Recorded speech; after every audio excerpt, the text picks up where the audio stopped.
Hello again, and it's good to be back just as the new football season starts. Obviously that dominates this opening programme after the month-long sabbatical that this programme has taken and much enjoyed, during which I was standing on my head in Australia for most of the time, so I'm even more clueless than ever about what's going on, so I need a great deal of help in the studio. I've got colleague Andy Giddings of BBC Radio Sheffield, who works so hard he can never even afford to take a holiday, or is never allowed to take a holiday. So you can guarantee that he's going to bring me up to date. And also Chris Turner, steeped in football in this area, former goalkeeper and former manager of Sheffield Wednesday, and manager of several other clubs, but currently, of course, chief executive of Chesterfield.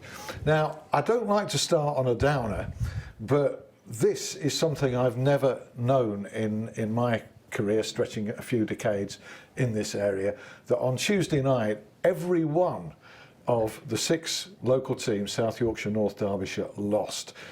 Andy, have you ever known that to happen on your watch? No, I've not known that to happen on my watch, and 4 of the teams didn't have the decency to fall on their sword in normal time either. Extraordinary. It's perhaps a symptom of the competition starting so early in the season. I know there are people that think, actually, wouldn't this League Cup actually be better off as a genuine pre-season tournament at the very least, and cut out some of the meaningless friendlies? And when you saw, well, it's hard to make an argument one way or the other about selecting strong teams. Sheffield United picked their team from Saturday and lost. Sheffield Wednesday didn't and lost.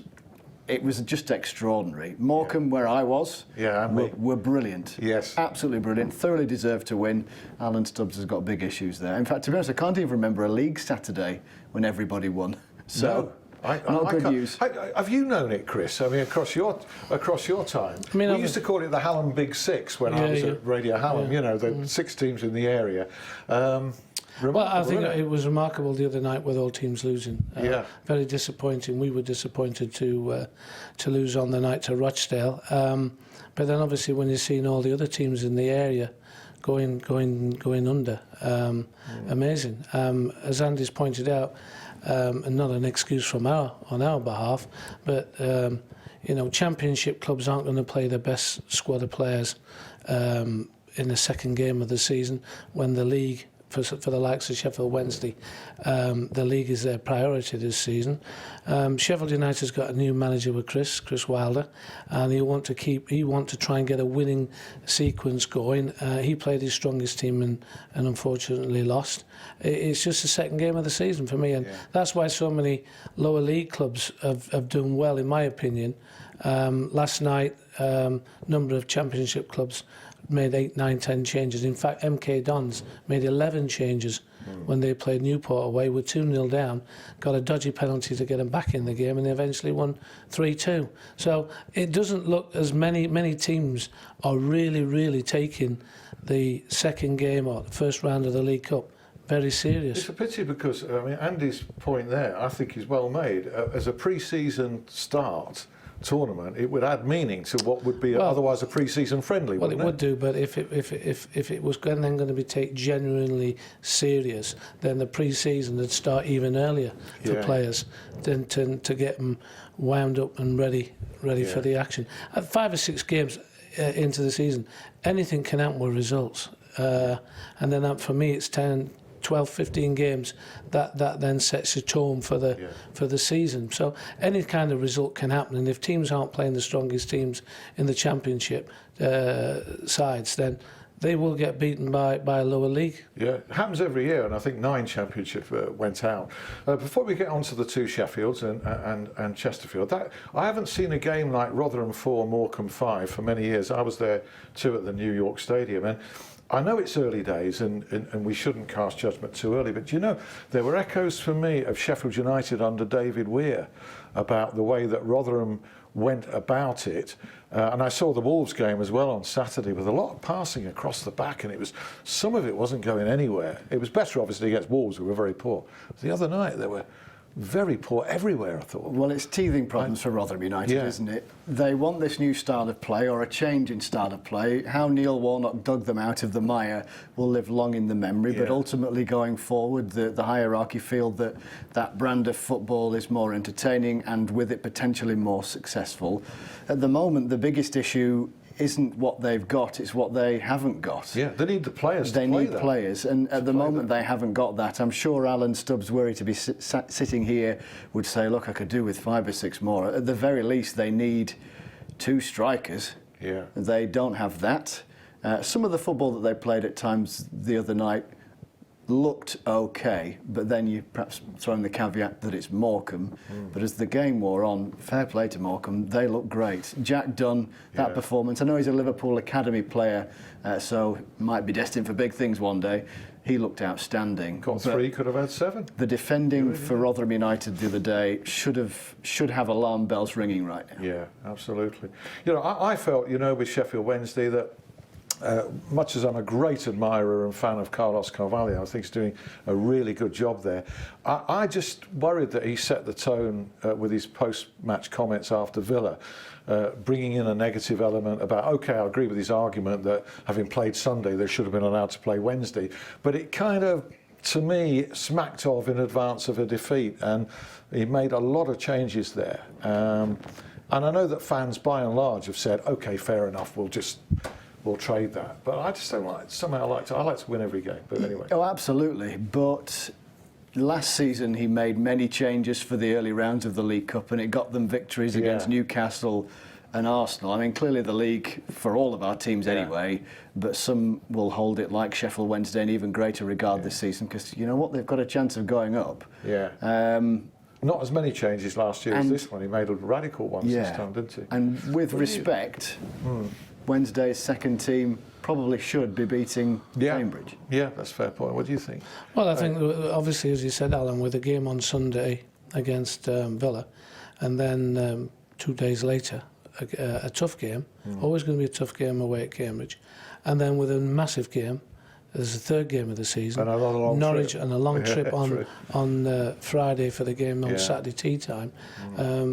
Is utilising the squad, and as Andy said, last season got some good results with the players. But you know, the disappointment of the playoff final, I think's made them more determined this season than probably the start of the previous year. And I think Carlos and the coaching staff are looking at getting a good performance and hopefully a good result at Norwich on Saturday. Whatever happens at Cambridge in midweek, I'm pretty certain they probably thought that what they put out there could have won the game. And it was a late last 5 or 6 minutes equaliser against Cambridge, so they nearly just did it. The hangover that can happen after a massive disappointment like at Wembley has been just blown away instantly by that performance against Aston Villa and the atmosphere, hasn't it? Well, I mean, the atmosphere last Sunday is unbelievable. 31,000. I know Villa brought great support, but you know, from the supporters' point of view, I know it was disappointing at Wembley for them, but the day out for them and the atmosphere they created has gone straight into the first home game of the season. And like I say, if they can get a result at Norwich on Saturday, it can then bounce on to the rest of the season. Yeah, another really meaningful test. I mean, they passed one test against Villa, looked compact as a team and creative, didn't they? And this one against a very settled Norwich. OK, they've come down, but they've got most of the promotion team there. Well, I think of all the relegated sides, Aston Villa have been tipped to fare the worst. Whether that rings true in 9 months' time remains to be seen. I think the start to the season and the fixture list has actually forced Sheffield Wednesday. There's no such thing as an easy start for them. 2 relegated teams. Burton Albion is newly promoted. We know Nigel Clough will be able to see his side defend stoically. And then Leeds United, so regardless of what state they're in, as a Yorkshire derby, it will always be a tough game for both sides. But the signings that Sheffield Wednesday have made has continued the feel-good factor that in many respects, obviously aside from the result, has carried on from the playoff final. You don't really find anybody that doesn't think that the acquisitions that they've made won't be useful. I know there's a question mark about Fletcher and fitness, but there isn't about Abdi. 30-odd appearances in the Premier League last year, and obviously we're assuming, or they are saying, there will be several more additions along the way as well. So, good start. Should have, did beat Villa, with comfortably the better team for the largest spells of the game, although Villa certainly had their moments, and there's some great last-ditch defending. What do they still perhaps need, Chris? Is there anything that screams out at you as a need? I think the starting 11 is strong, and I think Fletcher, I mean, it was unfortunate last Sunday with a head injury. Hopefully he's going to be okay for the Norwich game. Yes. So that's good for him. I just think that Carlos will look at what changes he can make during the game and during the season to rest in players. What is second 11? He'd have learnt a lot from Cambridge, even though they lost. He'd have learnt a lot in what positions he needs to strengthen. You can never have enough top strikers, especially when you're trying to get to where they're going to want to go. I think he's tried to sign a left back, so that's probably an area that he is looking at to strengthen. And with the Bennett deal falling through, that still remains the case. And I believe they're looking for a wide player. So, you know, they're hard to find. Yeah, left back, midfield, centre half, they're the priorities, I think. Yeah, and I think somebody with a bit of zip of pace. I think upfield, that's the one thing that they perhaps haven't got. That talking of top strikers, you mentioned the word there. We'll talk about Ched Evans a bit later and his scoring comeback for Chesterfield. But in the meantime, on a theme, Fernando Forestieri has occupied a lot of column inches and a lot of width on the airwaves, hasn't he? Definitely, big talking point. Last week or two. And yeah, I've got a feeling it's all something and nothing and all a load of hot air and it'll just disappear and he'll stay there on a new contract. What do you think? Do you know what? I wholeheartedly agree. It's interesting, isn't it, that this story has come about, and forgive my cynicism, within days and weeks of Tom Lees having agreed a new deal to 2021, which in this day and age is A, long, B, fantastic for all concerned, in my opinion. Over the summer, Kieran Lee signed a new deal. I think Kieran Westwood signed 2 new deals in the past 8 or 9 months. Yes. And Fernando Forestieri is just as central to Sheffield Wednesday plans as any of those players, possibly even more so, given his performances last season. Whether it was a bid or interest registered by Derby County, £7 million can be best described as cheeky, nothing more. Because derisory. In the market rate, he's worth far more than that. Yeah. The fuss that's followed it and the rumours that then surround it all lead me then to the conclusion that you've just mentioned, that in the not too distant future he's signed a new deal. Whether it's for any longer, will probably certainly be for more money, and off we go again as if nothing's happened. And besides the new deals that you mentioned, I mean, since Forestieri arrived, Wednesday have put Hooper on $33,000 a week and signed Stephen Fletcher presumably on something very similar. So he might just be a little notch below that, you know. Yeah, Abdi will be on big money as well. The amount of money amount of time he played in the Premier League, he's been on Premier League wages, he won't be playing for peanuts. Tom Lees presumably has got a fairly substantial increase as well to goodness knows what. And Fernando Forestieri, obviously part of a great unit, but he is, for many, me as well, the star player. Yeah, absolutely. I think when he plays, they're 5 or 6% better. Yeah, he's the match when winner, he doesn't. the real genuine match winner. Yeah. We were talking about this earlier, and we were talking about great names of the past, Waddle, Hurst, etc. And you raised Paolo Di Canio, perhaps the greatest individual that Wednesday have had going forward since Di Canio. Do you think? Yeah, I would think so. Yeah, I mean he's a match winner. He makes the others play. He gets the others, and he brings the others into play. Is a threat to the opposition, and if you're wanting to get promotion, you wouldn't sell him, whatever the price, to one of those rival clubs, i.e. Derby, who's going to be up there chasing you in and around with you to try and get into them final spots. So I think Derby would like to sign him, but I think they know deep down that they're not going to get him. And I think Wednesday need to be adding to the likes of Forestieri rather than selling him. So it's a normal situation, actually, isn't it? Another club wants him. You know the way football works. You're not allowed to speak to the player you want to sign if he's under contract to another club. But we all know there are ways and means of letting him know that we'll pay you more than you're on at the moment. I wouldn't think that he would want to leave Sheffield Wednesday. No disrespect to Derby. I think if he was going to leave the club, he'd go to the Premier League.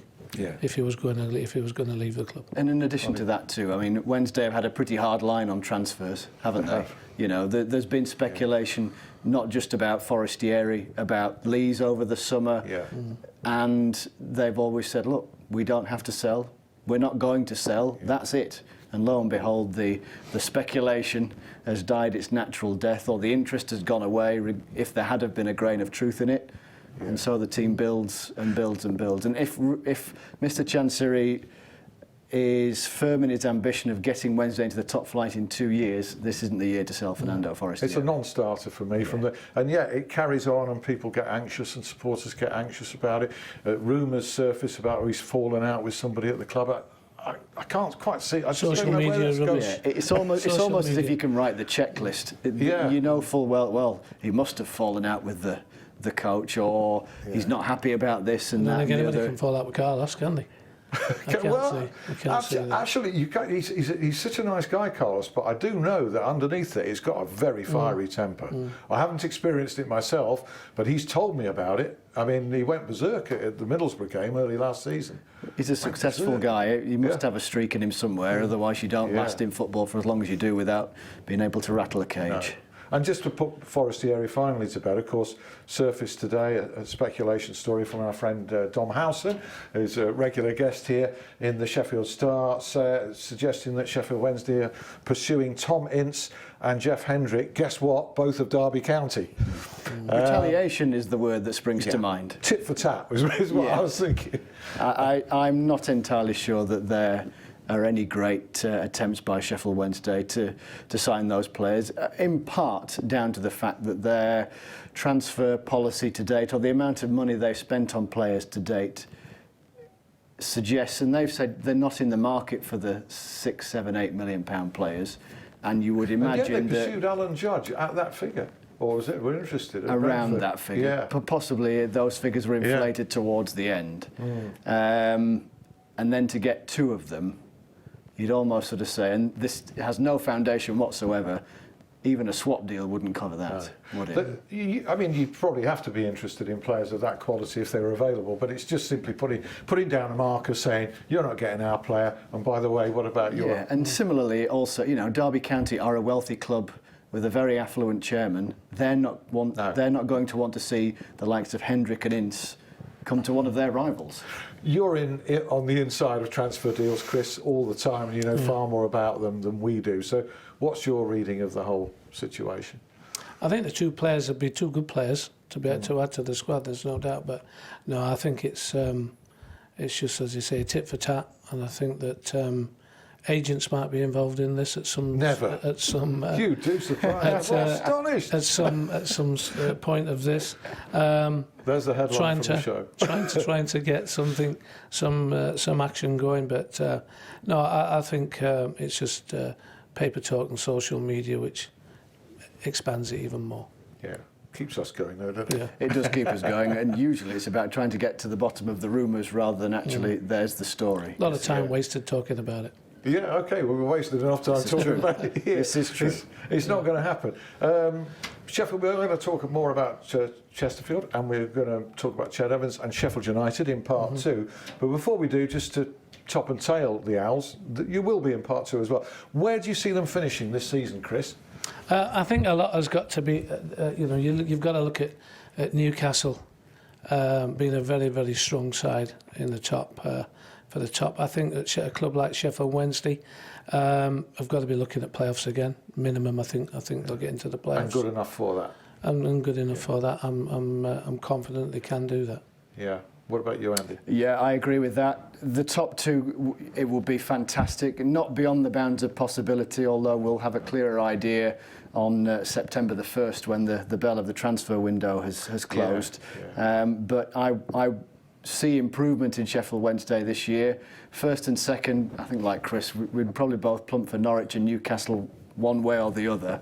Yeah. I wouldn't be surprised if Wednesday finished third. No, nor me, and I wouldn't be surprised if there were 2 or 3 more additions before that bell goes on September the 1st that you referred to. I think quite a few of us are relieved when that goes. I think chief executives are relieved. Doubt, And tell you what, I think sometimes journalists are relieved. 100%. 100%. It stops the rumour mill. Only for a week, but it stops the rumour mill. A week's a long time when you've suffered it for a few months. Okay, 5 minutes is not long, and we'll be back right then, James Gregg, with Andy and with Chris. See you then.